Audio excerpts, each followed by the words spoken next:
Bonjour, bienvenue dans le premier chapitre du MOOC de volcanologie physique. Intitulé Des volcans et des hommes, ce chapitre sera présenté en 3 sessions, la première étant consacrée à l'évocation de quelques mythes volcaniques.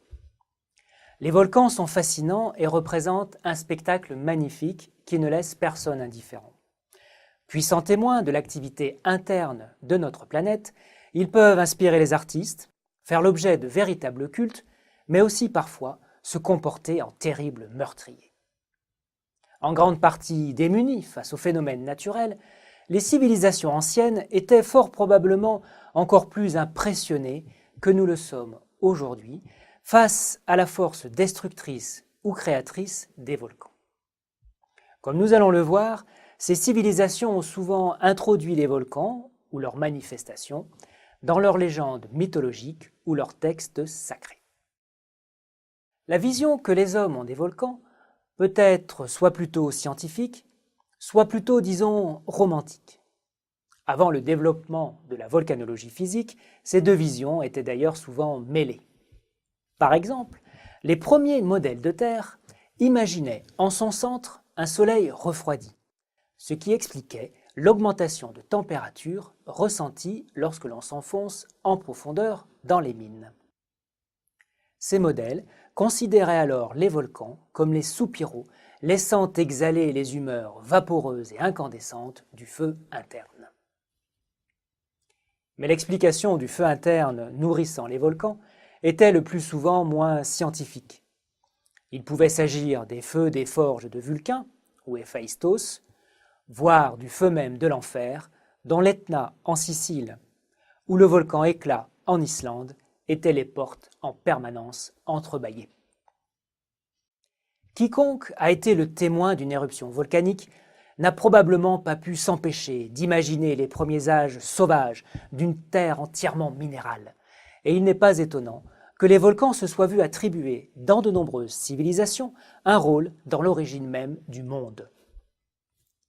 Chez les Grecs, la lutte entre les dieux et les géants, cherchant à libérer les titans, les enfants de Gaïa que Zeus avait enfermés dans le Tartare, se termina notamment par l'ensevelissement du géant Mimas par Héraclès sous une masse de métal en fusion qui devint le Vésuve.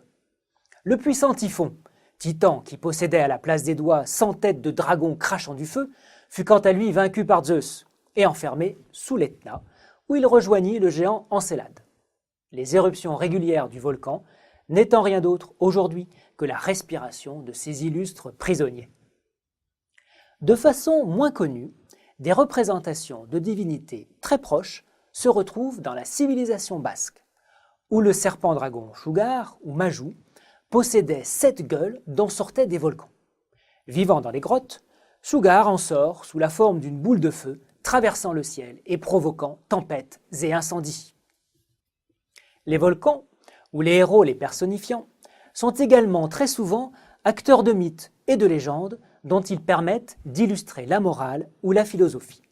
C'est le cas, par exemple, du philosophe Empédocle, qui se jeta dans l'Etna pour se suicider après avoir pris soin de délacer ses sandales et de les déposer sur les bords du cratère pour témoigner de son geste.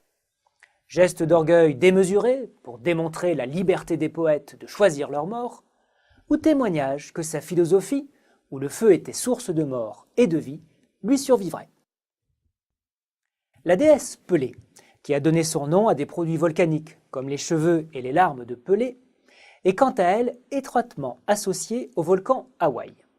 Déesse des volcans et de la violence, originaire de Tahiti, un autre archipel d'origine volcanique, elle le quitte en raison d'un conflit avec la déesse de l'eau, Namaka, et elle réside depuis au cœur du volcan Kilauea à Hawaï, dont elle déclenche les éruptions à l'aide de son bâton magique.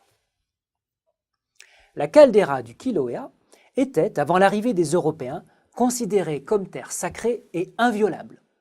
Ce n'est plus le cas aujourd'hui, mais bien que convertie depuis longtemps au christianisme, la population locale n'hésite pas à recourir à des offrandes pour la déesse lorsque des coulées menacent leur village. La légende veut qu'encore aujourd'hui, quiconque rompt l'équilibre du Kilauea en emportant hors de l'île un morceau de lave, encourt le courroux de la déesse, qui provoquera malheur et désolation autour du coupable. Le mont Fuji fournit un autre exemple, à la fois familier et singulier, venu de l'Extrême-Orient. Il prend, dans certains contes, l'image d'un dragon dont il faut assouvir la faim par le sacrifice régulier d'une jeune vierge, jusqu'à ce qu'un jeune homme, plus courageux que les autres, arrive à vaincre le volcan. N'avons-nous pas ici une illustration de notre ambivalence face aux risques telluriques? Apprendre à les accepter et à nous y adapter, ou chercher à les contrôler, voire à les supprimer. Nous allons maintenant revenir un moment à la civilisation occidentale et nous arrêter sur l'éruption dite minoenne du volcan Santorin qui s'est produite il y a 3600 ans environ et qui a produit la magnifique caldeira qu'ont la chance de découvrir les touristes atteignant l'île en bateau au coucher ou au lever du soleil. L'éruption minoenne a fait subir à la ville d'Akrotiri, capitale de l'île à l'époque de la civilisation minoenne, le même sort que le Vésuve fera subir à Hercolaneum et Pompéi en 79 après Jésus-Christ. Cette éruption s'est produite en plusieurs étapes, et il est probable qu'avant le paroxysme d'activité qui a entraîné la destruction de l'île, la population a pu fuir en bateau. On ne trouve d'ailleurs pas de cadavres, de bijoux ou de pièces de mobilier précieux dans les fouilles d'Akrotiri. Mais les fresques préservées par les dépôts volcaniques offrent un magnifique témoignage du raffinement de la civilisation minoenne à son apogée. Témoins de cette catastrophe qui marquera la fin de leur civilisation, les Minoens l'auront sans nul doute raconté dans les territoires qui auront recueilli leur diaspora. Il est fort probable que ces témoignages aient ensuite donné naissance au mythe de l'Atlantide, élaboré par Platon, voire à l'un des épisodes des aventures de Jason et des Argonautes. Quand les Argonautes affrontent le géant Talos, qui protège la Crète, ils leur jettent en effet des pierres, peut-être des pierres ponces, jusqu'à ce que le géant s'effondre, blessé à la cheville par Médée.